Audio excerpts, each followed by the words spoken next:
Steffen Schmidt for InsiderIowa.com.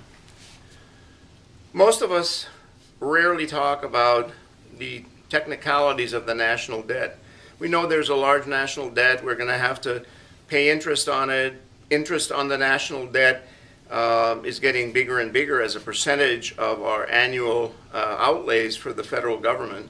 The national debt really means that the federal government has borrowed money to operate the federal government. Yeah, that's what it is. It's just like your debt. You know, you go borrow money, you got a debt. The federal government borrows money because for most of the history of the United States, or the recent history in any case, the government has brought in less revenue than it expended on defense and on all kinds of programs.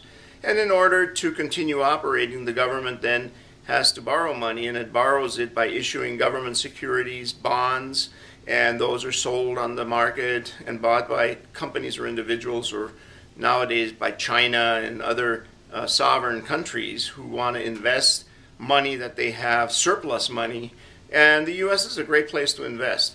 The credit rating of the United States and of American securities is AAA, very good, and if you invest in those, you know, you're guaranteed that you're going to get your money back, and the interest rate is not very good on these, but it's a very safe place to put your money.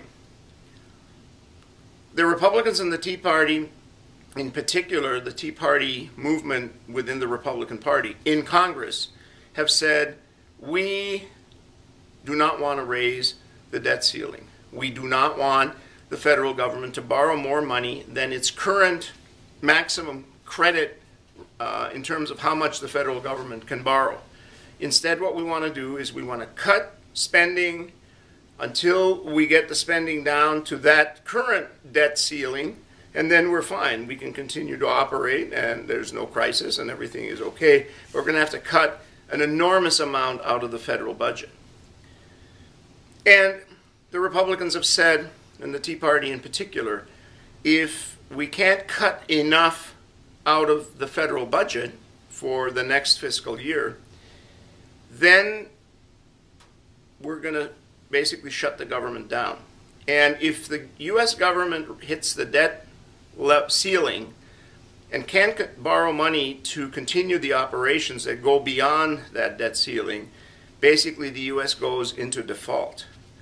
Even if it's just for a few days, even if it's later changed and fixed, default for the United States as a country, as a credit risk, most economists say would be a disaster.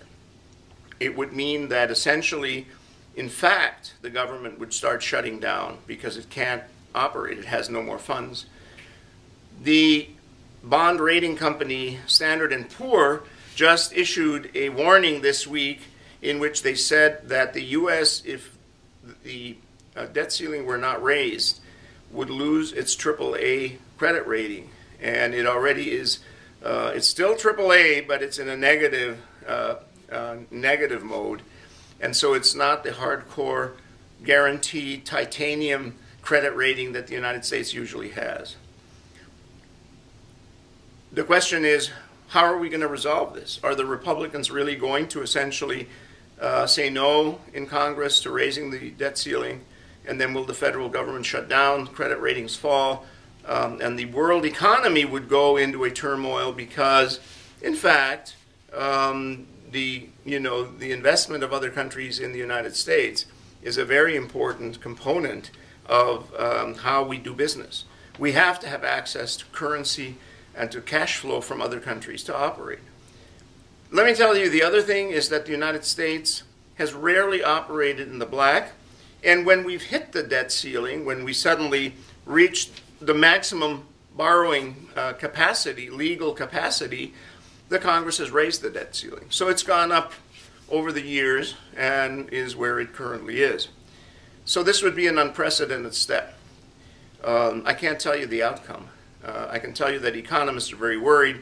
I can tell you that the business community is extremely worried because if we don't raise the debt ceiling, we can cut a lot of spending as well, and we should probably, but if we don't raise the debt ceiling and can continue operating the government, there are going to be massive, massive repercussions For example, if that happens, in fact, credit card, government credit in the form of Social Security checks and pensions and Medicare payments and other things, salaries for the military, salaries for air traffic controllers, everything that the government does will immediately stop. The government will not be permitted by law to continue operating those things because it doesn't have any credit left.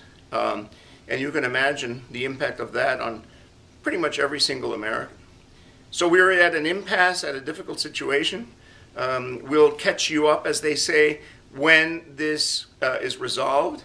And it won't be perhaps immediately, but we'll talk about it again when either the government shuts down or when we raise the debt ceiling and reach an agreement between the conservative Republicans, the Tea Party, and the Democrats in the Senate and the President.